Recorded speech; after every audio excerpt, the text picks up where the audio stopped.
All right, class, settle down, settle down.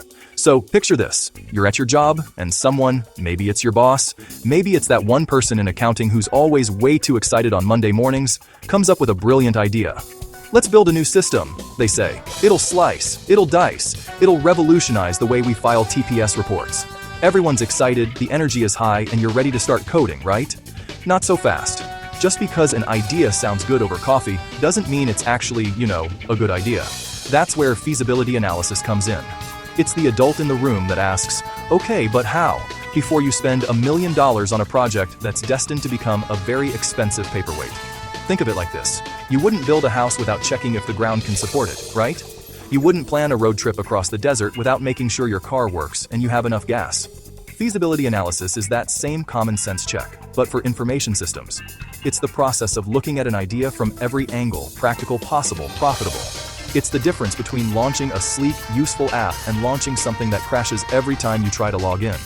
We're basically trying to avoid a digital fire festival here. You need to ask the tough questions before you start writing checks and promising miracles to everyone in the company. So, what are we checking for, exactly? We're going to put this brilliant new idea through a series of tests, like a boot camp for software projects. We'll look at it from 4 main perspectives, which I like to call the 4 big questions. First, will people actually use it? Or will they hate it so much they go back to using spreadsheets from 1998? That's operational feasibility. Second, do we have the technology and the brainpower to actually build it? That's technical feasibility. Third, can we finish it before the heat death of the universe, or at least before the deadline? That's schedule feasibility. And finally, the big one. Will this thing make us money, or will it just be a black hole for the company's budget? That's economic feasibility. These checks are not about killing dreams. They're about making dreams a reality in a smart way. A bad system can cost a company its reputation, its money, and the sanity of its employees. I've seen it happen. A good feasibility study, on the other hand, is your secret weapon. It helps you find the landmines before you step on them. It guides you to the best possible solution, not just the loudest or the shiniest one. It gives you the evidence you need to walk into your boss's office with confidence. Here's the plan, here's why it'll work, and here's what it'll cost. It's about being prepared. So, let's get prepared. Are you ready to see if your big idea can survive the test? Let's start with the most human part of the puzzle, operational feasibility. This one is all about people. You can build the most technologically advanced, cost-effective system in the world, but if nobody wants to use it, or if it makes their jobs harder, then you failed. It's like inventing a fantastic new can opener that requires a PhD in physics to operate. Nobody's going hungry, but they're definitely not using your invention. Operational feasibility asks a simple, brutal question. Will it actually work in the day-to-day chaos of a real office? Will it be a helpful tool or just another annoying login to remember? To figure this out, become a bit of a detective. Investigate how the business currently runs. Investigate how the new system will change that. Will it be fast enough during the busiest times? Will the information be clear, accurate, useful for decisions? Will it make the company more efficient? Save money? Or is that wishful thinking? Does it protect company data and have good controls? Or does it open new ways for things to go wrong? It's about fitting into human and procedural workflow. Example, a hospital replacing paper charts with tablets. Sounds modern until the Wi-Fi is spotty. Nurses wasting time getting a signal instead of caring for patients. Or an interface that takes 20 taps for a simple task. Busy nurses resist, find workarounds, or refuse to use it. Technically perfect, but operationally a disaster.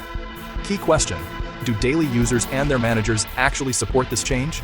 You need their buy-in. If they see it as a threat, a hassle, or a solution to a problem that doesn't exist, you're fighting an uphill battle. Talk to them. Understand their worries.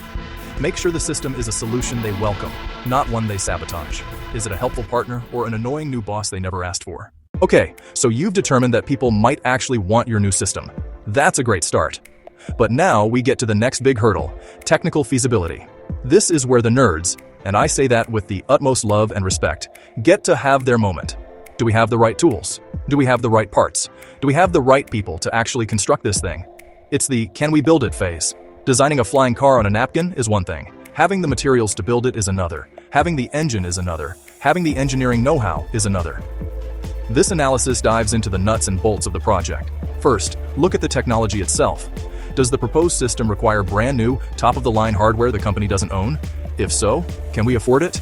Does it need a specific programming language or software platform our team knows nothing about? If so, hire new people or train the existing team. Training takes time and money. Hiring takes even more time and money. Be brutally honest. Is the technology accessible and practical for your organization?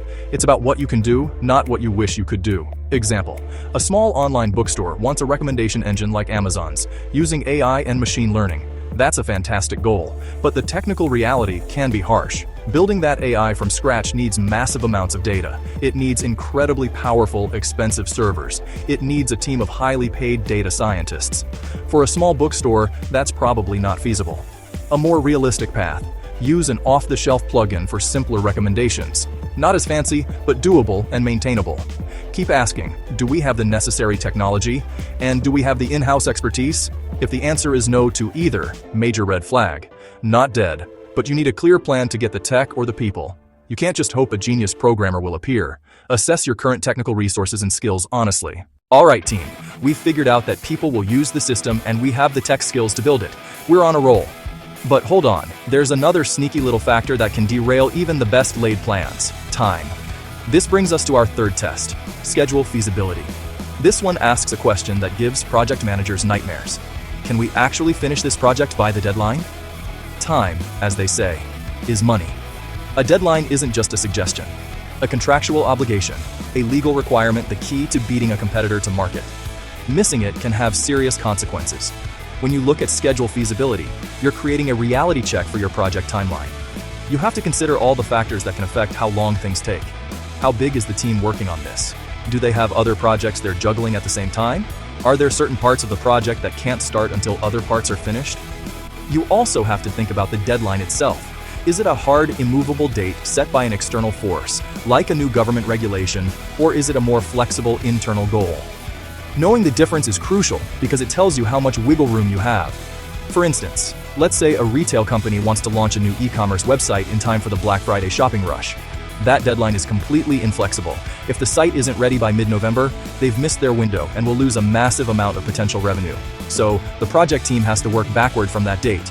If they determine it will take 9 months to build the site, but they only have 6 months until Black Friday, then the project, as currently planned, is not schedule feasible.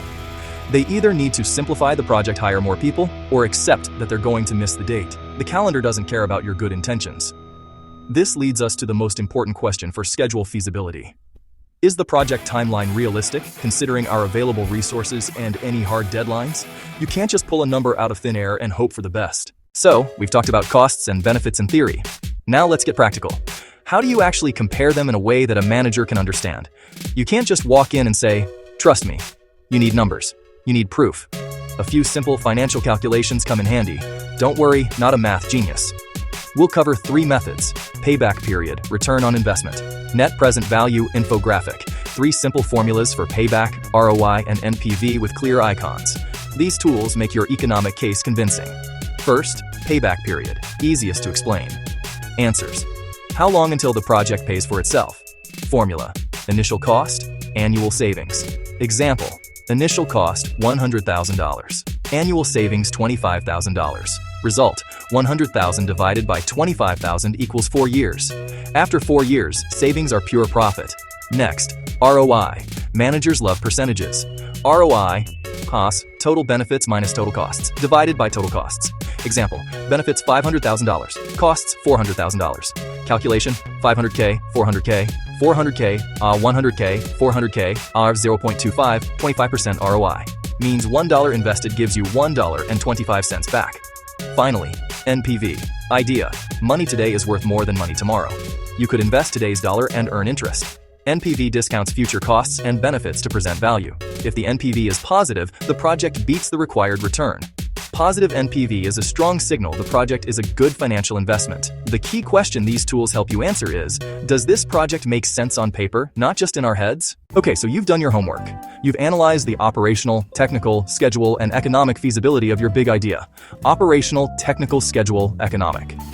You probably don't have just one idea. There are often multiple ways to solve a problem. Maybe you could build the system from scratch, or you could buy a pre-made software package, or you could outsource the whole thing to another company. Each is a candidate system. You need a fair way to compare them.